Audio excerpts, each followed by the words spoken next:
Hello, beautiful mamas. I am Dana Inoue with Lean and Mama. I am so excited, so happy to have this opportunity to share with you some stuff about the mess and the magic of motherhood. A huge thank you to Julia for inviting me to lead this masterclass. And yeah, super happy to share some thoughts about how to cultivate happiness where we're at in the mess of motherhood. Motherhood. It is a clusterfuck, right? I mean, the juggle is real. Motherhood is all the feels. Wonder and weariness. Now, I could have said bone tired, but I've got a thing for alliteration, so indulge me. It's the little things that make me happy. Loving and losing it, tenderness and tiredness, guilt and gratitude, mess and magic. You get the picture. And of course, some of these feels are really good and we want to hold on to them forever. We want time to stand still, right? And some feel really fucking horrible and we just want to be out of it, over, done with it. We've all heard that pithy quote that captures motherhood to a T, right? The days are long, but the years are short. How do we make the long, exhausting days feel lighter? And how do we make the fleeting years stand still and stand out?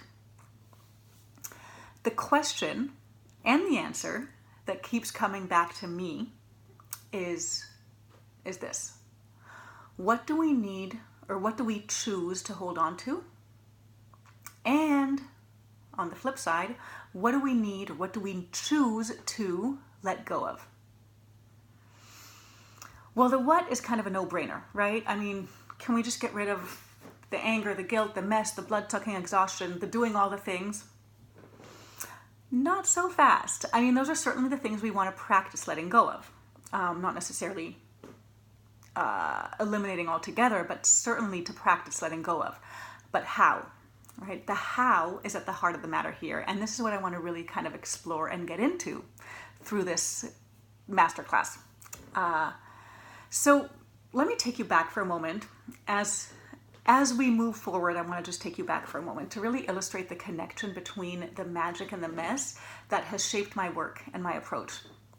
So years ago, when my two older kids were around 1 and 3,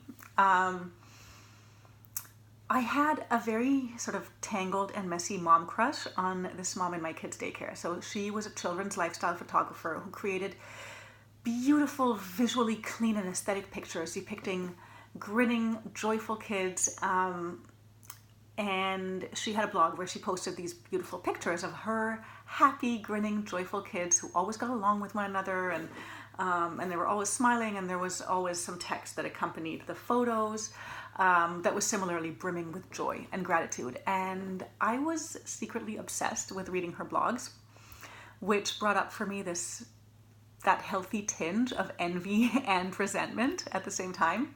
And I'd look at her happy, magical daughters who were always smiling and always getting along swimmingly in their Pinterest perfect fairy gardens and tree forts. And then I'd look around at my mess, at my kinesthetic, strong-willed daughter smothering yogurt all over her body, at my inquisitive son asking me impossible questions, at myself getting frustrated and tired and angry.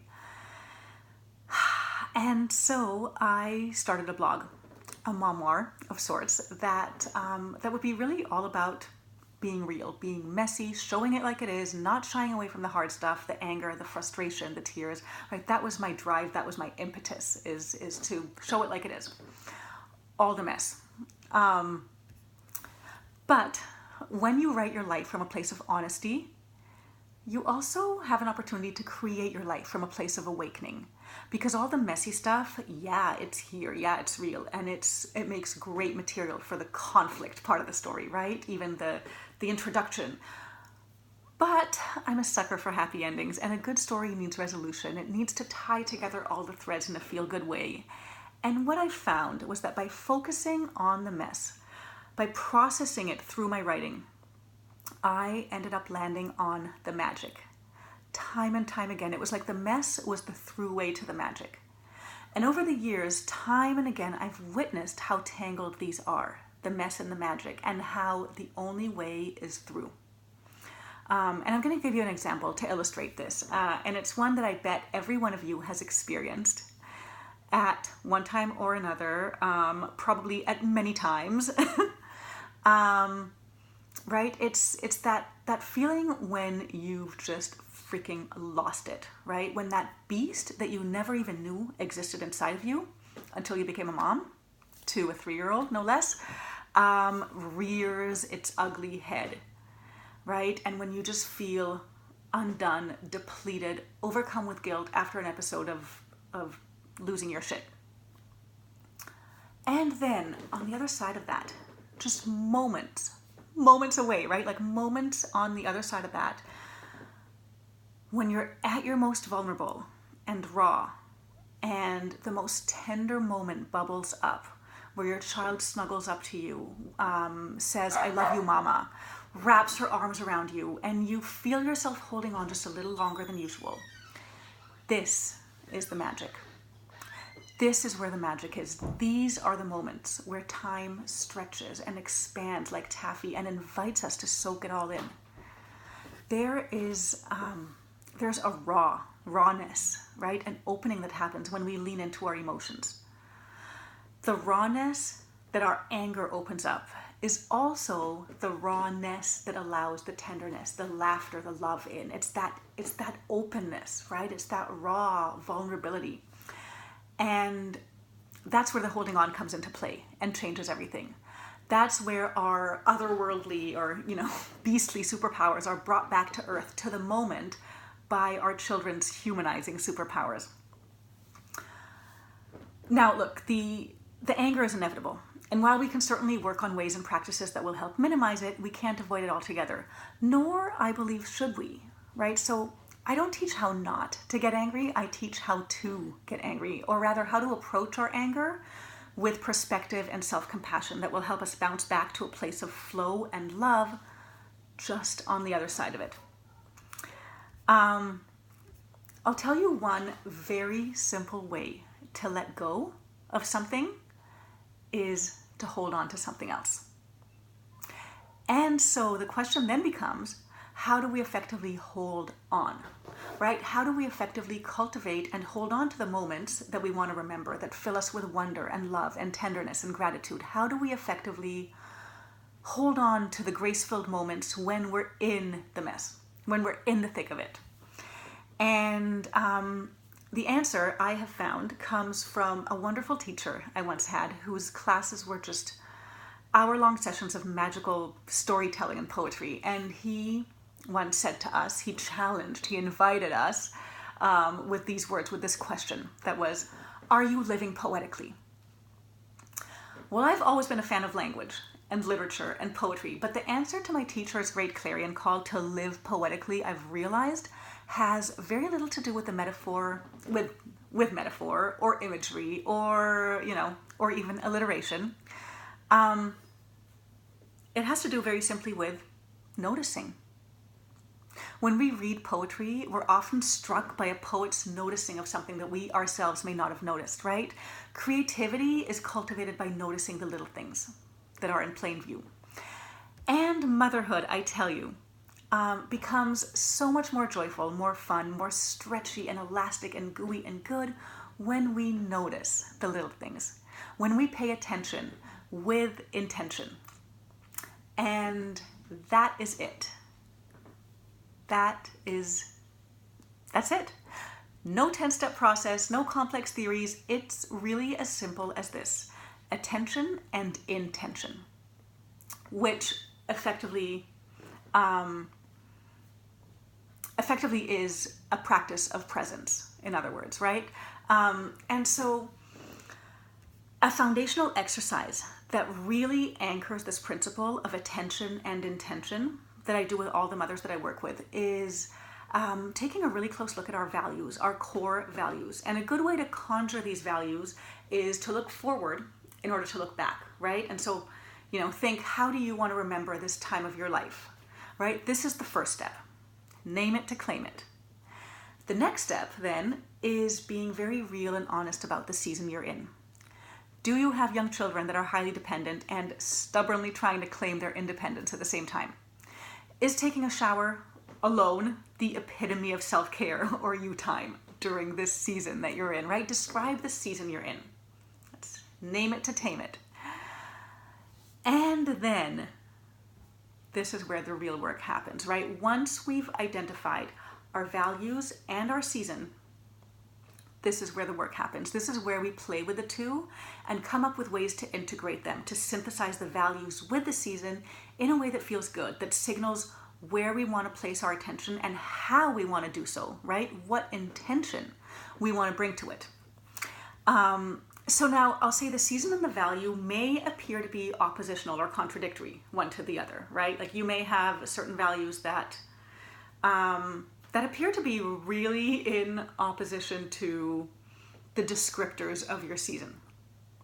But I will assure you, there is always another way of looking at it. There's always another way to spin it. And opening up new ways to look at things is really my jam. So what you'll find is that very often our season will inform our values. And so we can find this sort of, when we really kind of spin it, we can find an alignment with the two. And I'm going to give you some concrete examples to exemplify really how we can start spinning and tying together these threads. So what I often ask my mothers to do, my clients, while doing this synthesis work is to come up with a mantra that reflects the synthesis, that reflects this pairing of value and season in a way that reframes their focus, right? That's what we want to get to, is how to reframe our focus. So here's a very simple and straightforward example that came from me, from my own experience. And it was very simply, my value is I want to feel happy, right? The season is messy, right? My life is messy. I could pick things up all day long and it'll still be messy. I'll still have nothing to show for it. So I came up with this little mantra, very simple. Messy is my new happy. Super simple and super effective. It helps me shift my attention to the things that matter, to the people, the little people that matter, to the way I want to feel. It helps me let go of the feeling that I need to do all the things. It helps me cultivate ways of being as opposed to ways of doing, right? It helps me be intentional about what I pay attention to. So I want to give you yet another example that came from a beautiful mom that I worked with. And actually this motif was shared by a couple different moms that I worked with. And it holds so much immense depth and power and beauty. So I really want to give some attention and intention to this idea. So this mom talked about a scenario that I think many of us are familiar with, right? You're out and about, you're carrying all the things, you're schlepping all the things, you're tired, and your toddler or preschooler insists on being carried and held. And you're like, for fuck's sake, you've got your own two legs, use them, damn it. Like, use your own two legs, please, right? This is the scenario. And here's what happened when this mama finally leaned in and lifted her daughter and scooped her into her arms. And her daughter then wrapped her arms around her neck and nuzzled her head on her shoulder, like in the crook of her shoulder. And this mama reported this feeling of sweet, blissful surrender that filled her up with warmth and love as she let her lips sort of graze her daughter's squishy cheek. And so I ask you, who is the giver? Who is the receiver? Who is the needer? And by the way, this mama's mantra, when we did this work of values and season, the mantra that she came up with in doing this exercise was, I need you. Isn't that beautiful? Just, I need you. Giving and receiving are intricately woven, right? When we open up to the giving, we are also opening up to receiving. And I myself had a similar experience that I wanted to share with you. Not too long ago, I fortuitously discovered that I was able to neatly avert a full-scale tantrum. So yes, mom win. when I listened and responded to my toddler's simple request, which was again articulated in those 3 words, I need you. So she'd been crying over something to do with not getting her way, right? Shit toddlers cry about. That's the hashtag. Shit toddlers cry about. And I was washing dishes. And through the tears, she cried, I need you. And now normally I'd say, like, hold on, just give me a minute, just let me finish, right? Like, just let me finish what I'm doing, and like, just wait a minute, I'll get to you, da-da-da. This time, I turned the water off and put the dishes on hold, and I realized that holding her in the moment was not only what she needed, but what I needed too. It just gave me this pause. It gave me a moment of pause, of connection, of calm, of quiet.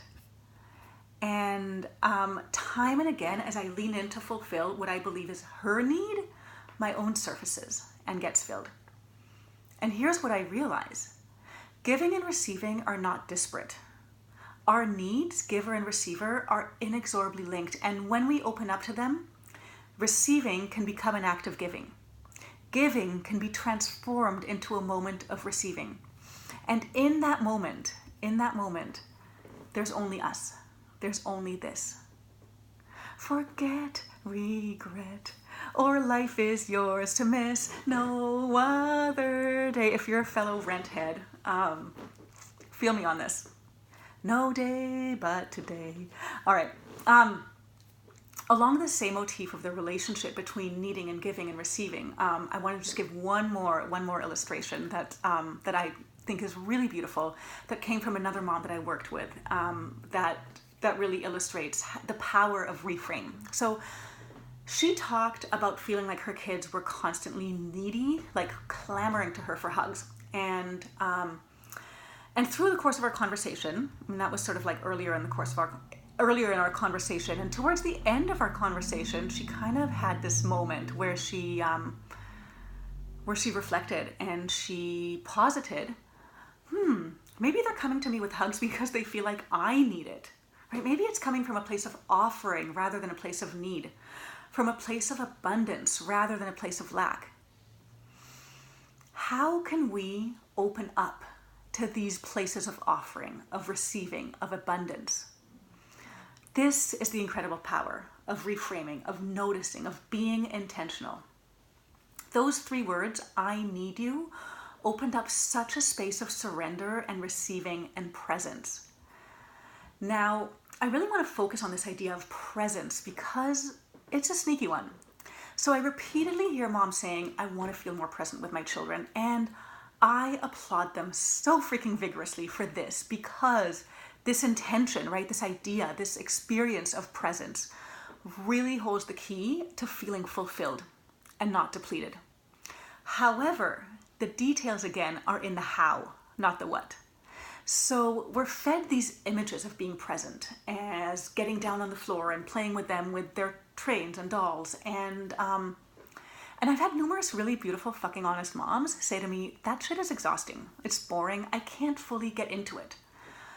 And I'll let you in on a little secret, right? When we're not feeling it energetically, chances are they're not either. So there has to be another way, right? But the recurring refrain is, I want to be more present. And I get it. I really do. I feel the same way. We are expected to always be on, and that shit is exhausting. So I want to tell you right here and now, it's okay to buy Lunchables. It's okay to answer their questions with I don't know and leave it at that. It's okay to take the time to just finish your reheated coffee before entering their time machine contraption constructed of twigs and stones. It's okay to be lazy. In fact, our good lazy can go hand in hand with their good creative, because here's the thing. Being present is more about taking in than it is about being on. It's more about noticing than occupying. This is the realization that unfolded when I let myself be lazy. So the kids, my younger kids, were playing outside with sticks and rocks, and my heart was filled, right? My heart filled with their squeals and cooperative play, and hearing, Sophie, you go get the stones and you put it right here. And, that whole thing when they're playing and using their imagination and kids being kids and creating and cooperating and co-piloting this exquisite time machine. It was beautiful. And then the inevitable happened. They wanted me to play with them. Eek. And they wanted me to engage. They wanted me to hop into their time machine, to take it for a test drive, to stand in that exact spot, to jump right at that moment. And I just wanted to sit there on the porch and finish my coffee. Because the truth is, playing can be boring, right? They're developing new skills that we have already developed. So I told them I was just going to finish my coffee before entering their time machine. And I just sat there observing. And I really took it in. And I was flooded by the sense of wonder that came over me as I sat there. When I was hovering, not quite in the play, but in the magical awareness of play unfolding. It was as if their time machine had made time stand still. So we don't always have to pretend we're having fun playing with our kids. Sometimes we can just sit there and witness their wondrous growth. Like that is also presence. Let them develop the skills of doing while we develop the skill of being. I once said to my 3-year-old, while trying to get her to nap by my side so that I could finally get some stuff done, and she was flouncing and flopping on the bed, and I said jokingly and exasperatedly at the same time, "What am I going to do with you?" And she said, with her little smirk, "Just be with me. Just be with me." Right? You don't have to do with me. How fucking simple and profound is that? There are so many things that we feel we should do in order to cultivate a sense of calm and peace and presence, right? There's the journaling and meditating and morning routine that all the personal development gurus talk about. And all these are absolutely beautiful tools. And it's absolutely worth trying to carve out some boundaries around our time and space so that we can engage in some of those mindful activities. But what about when our kids are bouncing on top of us and singing Daddy Finger for the 60th time? How do we find our flow when we're in the distraction-filled mess of motherhood?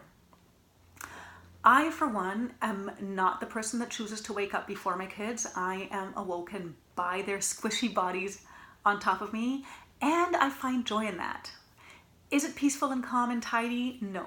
Is it mindful and meaningful and playful and messy? Yes. I remember one day when my 2 younger kids were watching Octonauts on TV, and they were quiet and adorable for like 2 hot seconds. And I held my breath and I rushed upstairs, and I thought maybe I can quickly do a little meditation and bring some flow into my life. So I'm scrolling through my Headspace or Calm app, and my squirrel brain is already activated trying to find the perfect 10-minute guided meditation that will serve me just right because my time is so scarce and this one better get me to the place that I want to get to. And I close my eyes and I start to breathe. Stolen moments. And then, something's going on downstairs. I can hear them. They're no longer so quiet or adorable. And it's like that damn shower phenomenon, right? Like they'll be playing perfectly peacefully, and the moment I step into the shower, one of them will run up crying. This is pretty much my experience with parenting, right? Just when I think everything's under control, something will break loose. But also this, just when I think they'll break me, they restore me. So I try to keep breathing, inhale, exhale. But my 3-year-old is now climbing on top of me, singing and bouncing. My calm has dissolved, but something else has replaced it. There's now squishy squeezes and silly song and teeming laughter, and I open my eyes and I realize this is the practice. Meditation at its core is about mindfulness and presence. It can be messy and playful and anchor you in meaningful, mindful presence. So I call it messy meditation, and really it's just noticing and knowing that it's good. So I've been talking about the importance of the how throughout this, and I want to leave you with a simple how to step into this messy, magical practice. And that is very simply to anchor into your senses. Our sensory experience has a way of steeping us in presence while heightening our feels. So choose a sense to focus on. Open up to it. Stay with it for a while and allow it to anchor you in presence, in the moment, in the now. I feel like I'm losing my voice. So that's my actionable how for you is to anchor into your senses. And I want to end with a quote by Brené Brown, because she's amazing, right? Upon being asked what it means to live a good life, she says, "A good life happens when you stop and are grateful for the ordinary moments that so many of us just steamroll over to try to find those extraordinary moments. To me, my good life is soccer practice and carpool line, and tuck-ins and date night. That's the good life for me. And knowing that it's good. Acknowledging and stopping and saying that it's good." That was the quote from Brené Brown. Ordinary moments can and do often serve as the basis for an extraordinary life. But we have to notice them, and we have to know that it's good, right? Noticing and knowing that it's good. A good life is as much an act of awakening as it is an act of creation. We're often so focused on the big things that we miss the little things, the grace that lies in plain view, right? The little things that mean everything. And so it takes attention and intention. Attention and intention, right? Attention is the noticing. It's the impetus. It's where we begin. But it's only part of the equation. What do we do with the noticing? How do we feel about the noticing? Intention is knowing that it's good. It's the anchor. It's a soft place to land. So I want you to ask yourselves, what does your good life look like right now? What can you notice about the moments that are in plain view? Because the magic ordinarily is in the mess. So here's to noticing and knowing that it's good, because your happiness is in front of you here and now. It's in the shape of your child's mouth. It's in the sound of her laughter. It's in the smell of his hair. You just have to notice it and know that it's good. All right. Thank you so much for listening, mamas. Have a wonderful, wonderful day.